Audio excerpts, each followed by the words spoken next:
Carl, of course, a very quick turnaround 4 years off the back of the game the other night, going into Yeovil tomorrow night. So, I mean, first things first, obviously a frustrating one on Tuesday, but I suppose now you've had a bit of time to reflect on things and obviously get the lads back in this morning before they set off. How's the sort of perspective on things at the moment?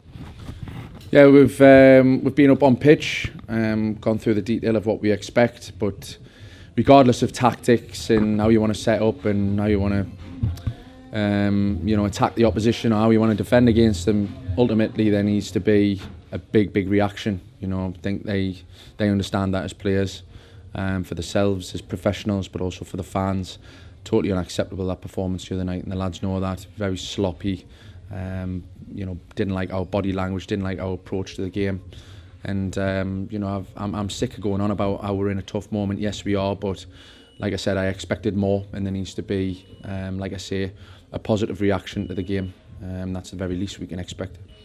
Yeah, I mean, you mentioned after the game the other night as well, in terms of the boys getting a bit of support or needing a bit of support. I suppose with Yeovil on a Friday night, those who do come and show their support in person, very much fair play to them, because it's a ridiculous journey to be making on a Friday night, especially. Even if it was Saturday at 3 o'clock, it would still be ridiculous, but even more so on a Friday. Yes, I mean, I've heard some stories about certain fans and the routes that they're taking. It's incredible, really. Friday night to go and support the club over that distance is incredible. So they'll be appreciated, absolutely. We'll do our usual after the game, where we go and acknowledge them, win, lose or draw.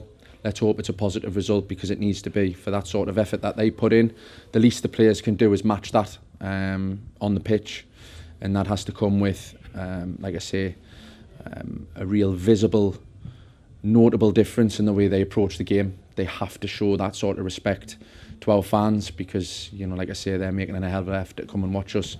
The boys have to put a hell of an effort in to produce for them. It's as simple as that. Yeah, and in terms of Yeovil as well, of course, a side who, although they've just come up into the division, have been competing right up and around the playoffs for the vast majority of the season. Really, so very much there's no easy opponents, but very much a tough game for you going into, even distance aside as well. It is a tough game. Yeovil are a massive club in comparison to us. Let's not forget that. This is a proper football club, proper football league club. So they'll be disappointed with what's happened to them over the last few seasons, but I've watched a lot of them. They like to try and play. They've got some nice tidy footballers in midfield. So if our body language and approach is right, we need to go and step on them and be aggressive and try and stop them play, because if you give them time and space, like I said, they've got some players in midfield that can dictate games, and they've got some lively physical presence up front as well. So it's a real tough game, tough journey, but it's a perfect game really for us, because it shows how much they want to dig in, how much character can you show me, because this will certainly test that. Yeah, and I think you mentioned the other night as well in terms of the sort of injury situation with team news. Obviously, I think Tyrell and Brandon had sort of issues reoccurring over the last sort of week or so. So what's the situation on those two at the minute?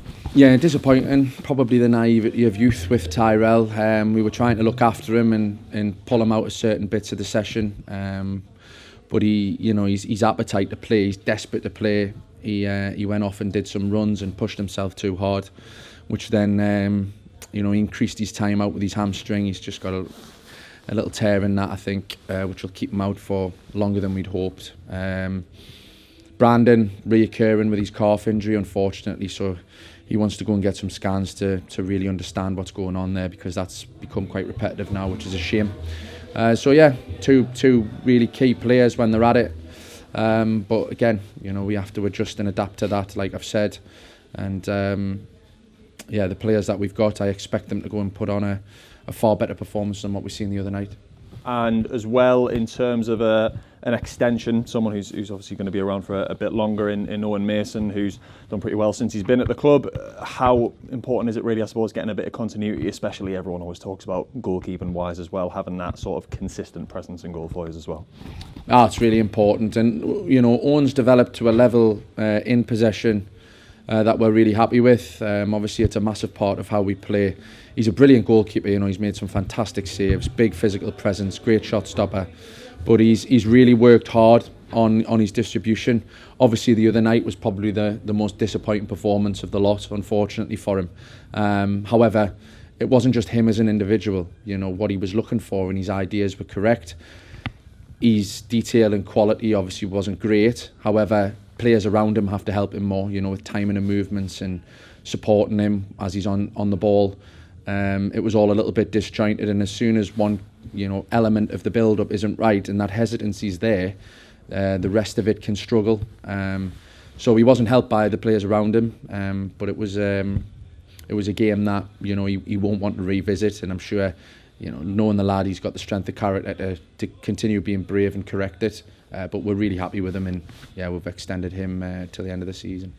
Yeah, and finally as well, another one on the squad front in terms of people who are already in the building. Obviously, Regan Boot is missing from the squad the other night. I think it seemed to go public last week or the other day in terms of what the situation might be with him at the minute. So what is kind of going on that front currently? It's fairly simple on Regan. I think it's well documented that he handed in a transfer request. You know, whilst that's going on, I do want to say and be conscious of the fact that there is a person there. You know, he's a human being at the end of the day, and of course, you know, whether you agree with his decision making or not, we need to be careful in terms of stepping over the mark with what's been said about him as an individual. You know, he's got his reasons. We have to respect that. So we just have to look after him in that respect. However, that said, from a football point of view, the market value of the player who we consider one of the best in the league, it's quite simple. You know, we've had offers that aren't satisfactory, and until we get an offer that is satisfactory, we won't sell him for any less. And to some clubs, we won't sell them at all because, you know, if they're competitors in and around us, it doesn't make sense for us to sell our best player to a rival who is trying to sign him on the cheap, basically. So we want more respect. We deserve more respect. And until a satisfactory offer comes in from a club that we consider suitable, along with Regan, then the situation stays the same. Now, obviously, we want him involved as a player here, but that's ongoing, and that's for me to manage with Regan. And yeah, that's where the situation is.